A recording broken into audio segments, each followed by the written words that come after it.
right, so buckle up. This is the new promo for the Mike Tyson versus Jake Paul bonanza that's happening in November on a weekend where I'm going to be in Miami at the Dolphins game. I just figured that out right now. That is a tragedy. But this ad promo is sick. Watch this. All right, Jesse on fire. Welcome back. You know, I start every day asking myself, what should I do videos on today? You know, like now, as you guys know, I need a video about that guy because, you know, election's coming up, a lot of things going on. And then I'm like, can someone make something interesting in mixed martial arts happen? What? Can someone just make something interesting happen? Now, you know, today I'm like, gosh, I don't know what I'm going to do a video on. Oh my gosh, Mike Perry arrested for DUI. Anything else? We got Jake Paul, Mike Tyson, new ad drop. We got what else? We got this one. Dustin Poirier almost got in a fight with Conor McGregor at the event last week. I wonder how that would have gone. Hey, who's got money on Conor in that fight right now? You know what I mean? Looks like one guy's been training and hanging out with his family and just smashing, and the other one is like, hey, girl, let me pull that hair, dude. Let me pull that. One of them's having more fun, most likely. The other one is probably much better at fighting. And then we got this Jamahal Hill thing where he's explaining why he yawned at UFC 307. And I was like, I'm actually really curious to hear what his explanation of that is. Now, I have usually set these up to where they look good in the frame, but I have to go to a jiu-jitsu event very soon, so just deal with it. I promise I will cover these well, all right? So that's what we're going to do. Go ahead and subscribe to the channel if you haven't yet. I love you guys. Let's jump into it. So, oh, and by the way, the story that we did about this guy this week or today that I just dropped is Kamala Harris considering going on Joe Rogan's show. How do you think that's going to go? I would encourage you to go watch that video also. All right, so let's start. Let's just start right here, dude. I'm going to go in order. We're going to go Jamahal Hill, then we're going to go Mike Perry DUI, then we're going to go Conor and Dustin, then we're going to show the new Jake Paul, Mike Tyson promo that is vicious. Let's go. All right, so Jamahal Hill explained his yawn. After Alex Pereira win at UFC 307, I was not impressed. I was like, I mean, listen, I guess, you know, Jamahal Hill is planning to fight both these guys. So I'm not going to pretend to know what is going to make him perform best when he fights these guys. So if like the story he tells himself is like, these guys are not good, I'm going to smash them, I'm in no position to argue with his mindset going into a world-class title fight where he's going to try to fight one of those two psychotically terrifying gentlemen, you know. But if I were going to assess his ability to be impressed by a performance or not, I might be like, bruh, that wasn't impressive. That was a not impressive performance. What else were you looking for? Roundtree looks like he gets shot out of a cannon every time that he throws a strike. You know, I've never seen anybody who looks more like they have gunpowder like attached to their back, and every time they decide to move forward, someone, you know, hits the primer. I just thought of that right now, by the way. Feel good about that. I feel pretty good about that. But and then you have, you have Alex Pereira, who took some pretty big shots and just systematically broke down what I would consider to be one of the scariest guys I've ever seen fight. Roundtree. I mean, you know, I don't want to get too over dramatic about Roundtree, but like that guy moves and he kicks and punches like a jackhammer, dude. That's a bad one. See, I got a good one with the gunpowder. I got a bad one with the jackhammer. You guys understand what I'm saying. All right, so former undisputed light heavyweight title holder Jamahal Hill has explained the story behind his decision to yawn off the performance of arch rival Alex Pereira. Well, that's nice of them to write it up that way, you know, because a lot of this has to do with fight promotion, right? I mean, bottom line, a lot of this, that's exactly what you're looking at is like fight promotion. So like if there's no money in Jamahal Hill being respectful, you know, all the money is in being disrespectful. All the money is in conflict, right? But it's just a matter of how you do it, right? So he was far from impressed from the Brazilian's display against Khalil Roundtree. Hill, who has been out of action since yada. Okay, I only care about what he said. Okay, so he said, not impressed by the display. It was an entertaining fight, Jamahal Hill said on his YouTube channel. You saw some adversity. You saw some adjustments in the game plan. That's one thing I will give Alex credit. This is what I'm saying, dude. Like, he has such a dismissive way of talking about other fighters. And it's like, again, if he was an MMA YouTuber, right? Like, if that was like his primary thing, I would be like, bruh, shut up, you know what I mean? I'd be like, shut the fuck up, Jamahal Hill. But Jamahal Hill is a top 5 light heavyweight, right? Who's going to fight these guys. I'm in no position to tell him how he feels about anything. You know what I mean? So it's like, but again, I just want to stress, like, if this was like MMA Joey or something, I'd be like, MMA Joey, do you have any ability to assess what's fucking impressive or not? Like, that's one thing you'll give Alex credit for? Like, what the fuck? You know, he adjusted his game plan a few times in that fight, and he ultimately found his way to the finish and the victory. So I will give him credit for that. Right. I would say that he probably earned that credit. Now, to the yawn at the end, was it entertaining? Yes. No, I'm not impressed. Did I see anything in the cage that scares me that I didn't expect to see? No. To be honest with you, I'm glad Alex won. I'm happy Alex won because I want him to be as big as a giant in your minds the next time I face him. See, that I understand. That's why I mean, you know what I mean? Like I said, I'm not in a position to break Jamahal Hill's balls like a fucking top 5 light heavyweight. But that's why I don't break his balls, because that makes sense. And that's where I get into like, okay, so are we talking mindset, or are we talking about like this is your actual assessment, or are we talking about like this is your mindset as a fighter and you're just doing YouTube talking about the way you feel? Because like that's what's actually happening. So like there's no upside in someone being afraid of their opponent unless they are the type of person that steps up to the plate better if they're terrified, you know? Yeah. I mean, there are some people, the more you scare them, the better they're going to fight. Jamahal Hill seems to not be one of those guys. So that's all I have to say about that, actually. All right. So now moving over to the BKFC star, Mike Perry, who may or may not be fired from being the BKFC champion after losing to Jake Paul. He got a DUI in Florida. And this is just, you know, he doesn't look happy, man. He doesn't look happy.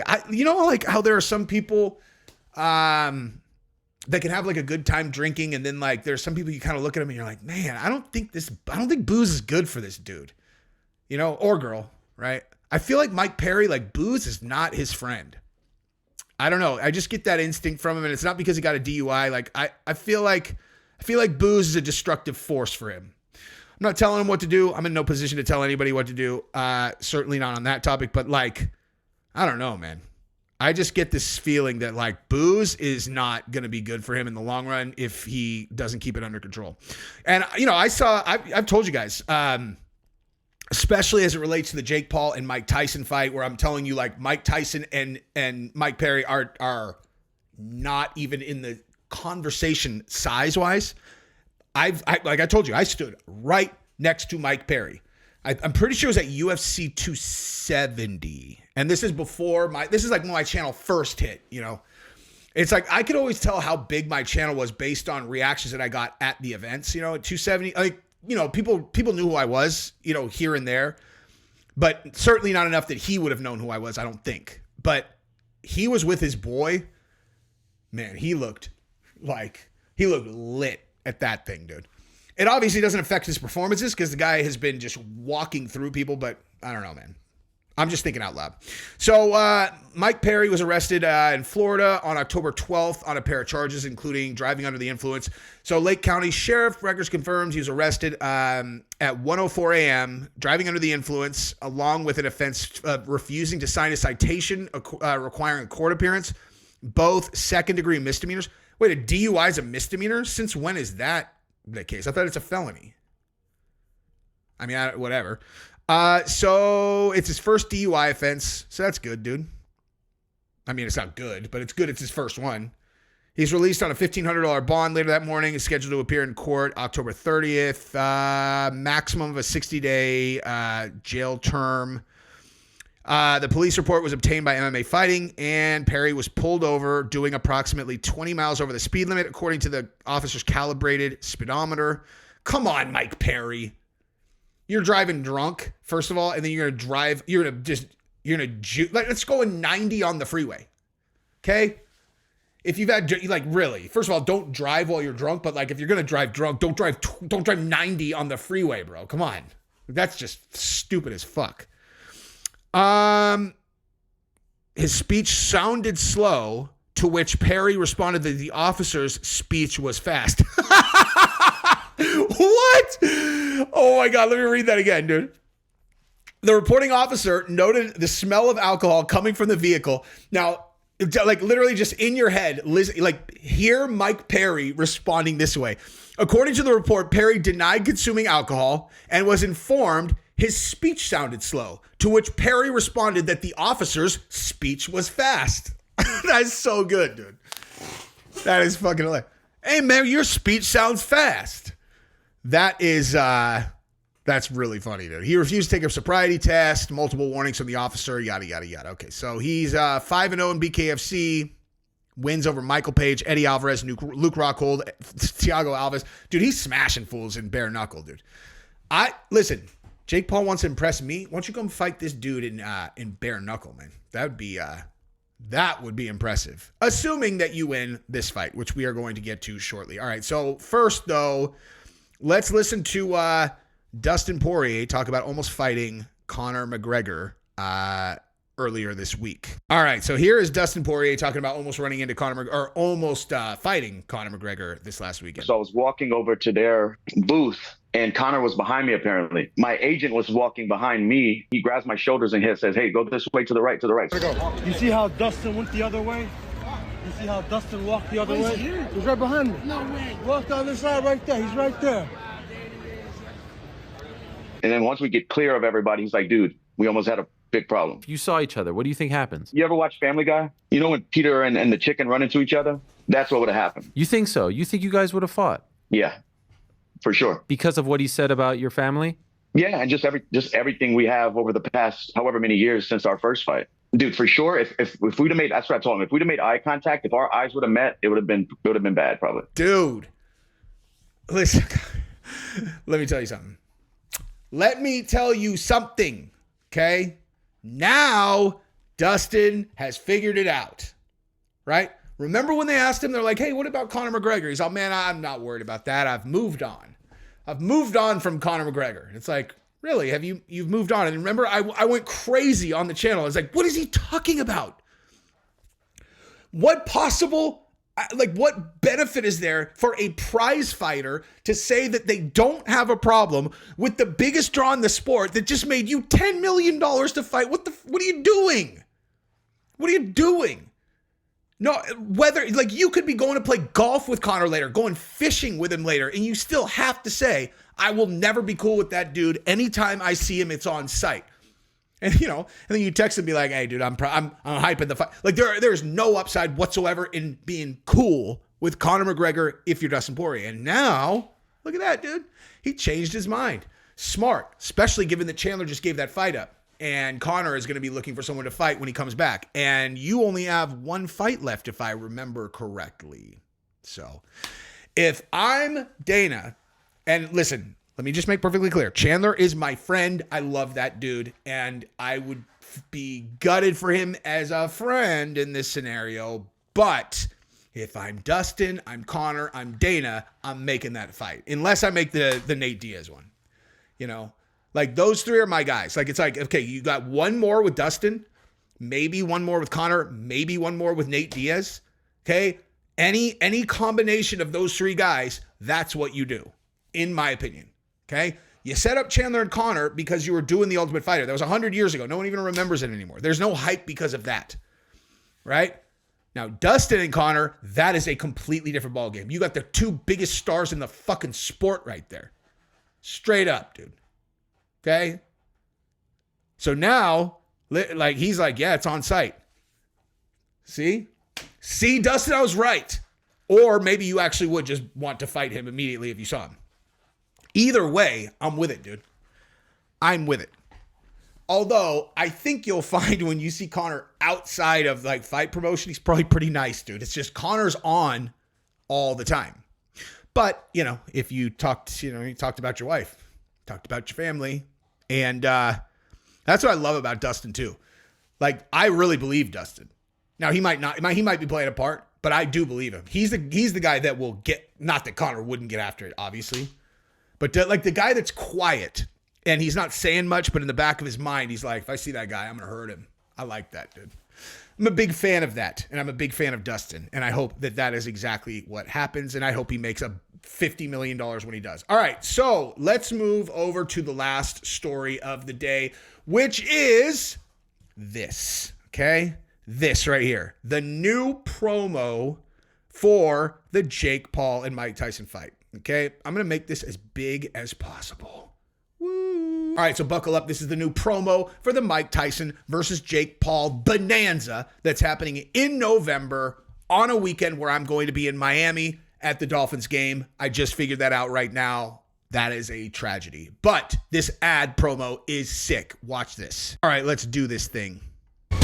Whoa. Everyone has a plan until they get punched in the mouth. Yo, listen, you hear that? Killers in the jungle. Run for them life. There's never been a night this big.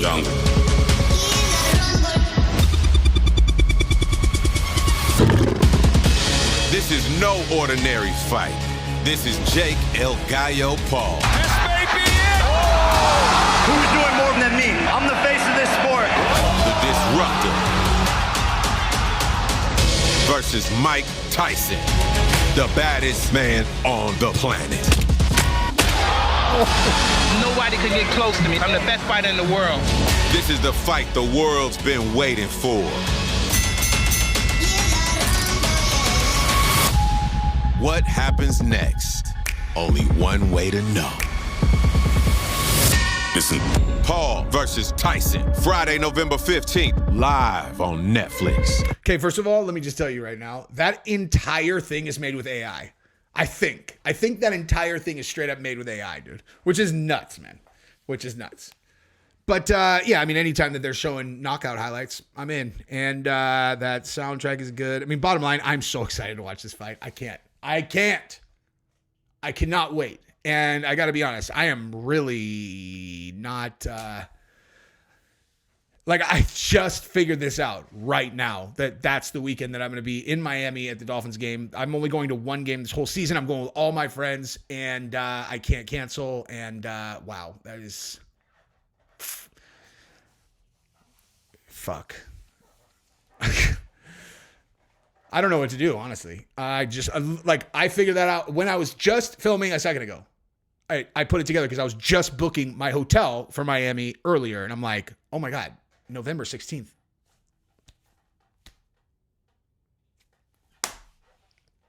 I got to figure out what I'm going to do. But you know who I've got in this fight, dude. You know it. I know it. We know it. And I will eat shit all day if Jake Paul just starches Mike Tyson. I promise I will. But you guys are all basing that, again, on Evander Holyfield against Vitor Belfort. Everybody thought Evander Holyfield was going to beat the shit out of Vitor, and it was a completely different ballgame. Totally different equation. So Jake Paul's better than Vitor, and Mike Tyson's 1,000 times better than Evander Holyfield was right there. So that's what we got. Subscribe to the channel, ring the bell. Bye-bye.